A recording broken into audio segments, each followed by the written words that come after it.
In the days after the resurrection, we read of several occasions when Jesus appeared to his followers, to Peter, to Mary, the other woman, and then to the disciples in the locked room, and then 8 days later to Thomas.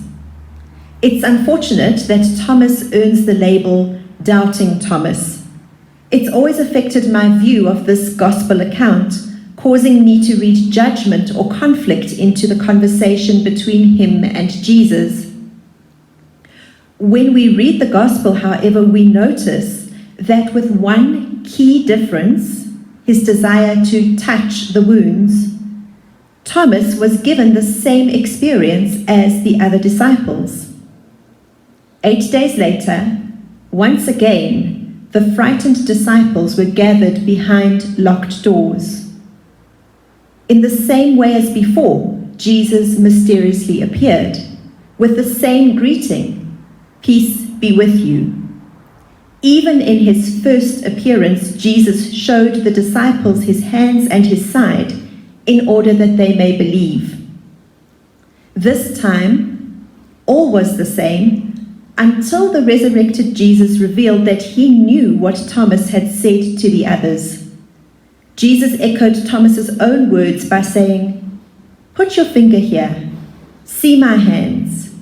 Reach out your hand and put it into my side. Stop doubting and believe." And Thomas replied with the ultimate expression of belief, "My Lord and my God," taking our collective faith into a deeper understanding of what the resurrection means. Christians nowadays are comfortable with equating Jesus with God, but it was a new leap of faith and courage to make this acclamation in those early days of fear and confusion. I've been thinking about Jesus' tone in the words, "Stop doubting and believe." It always sounded to me like scolding or impatience with so-called doubting Thomas. But what if Jesus said it with gentleness, as an invitation, with complete understanding? Jesus knew what Thomas needed, and so allowed uncertainty to flow into belief for Thomas and for us. Thomas the bold needed to ask the question we would have asked, so that we could also believe. When Jesus said, "Blessed are those who have not seen and yet have believed," he wasn't opposing Thomas's belief, Thomas's doubt, with our faith. Doubt is not the opposite of faith. The two can and do coexist. There are different ways of knowing: in the head, with our senses, and through experience, and a combination of these. Experience is a way of knowing that doesn't cancel out doubt, but transcends it. Faith recognizes there is more here than we can grasp. There is awe here. There is mystery here that we must respond to. In the words of preacher Charles Royden, God is bigger than the measure of our minds. We cannot contain God within our imagination or understanding, and God is all the more to be worshipped for that. This account of Thomas is an example.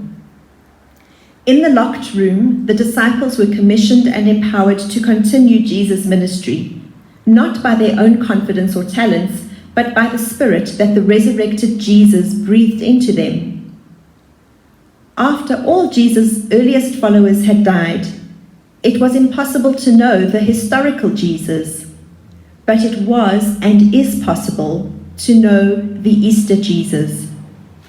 Jesus' promise to be present with us at all times became a lived truth for these disciples, and so for us.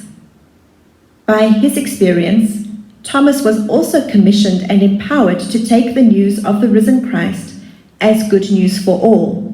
And in the Christian tradition, Thomas the Apostle is the patron saint of India, where he founded 7 churches. How do believers today share the same encounter with the Easter Jesus, one that allows us to continue his message and mission. How do we awaken to Jesus breathing in and through us?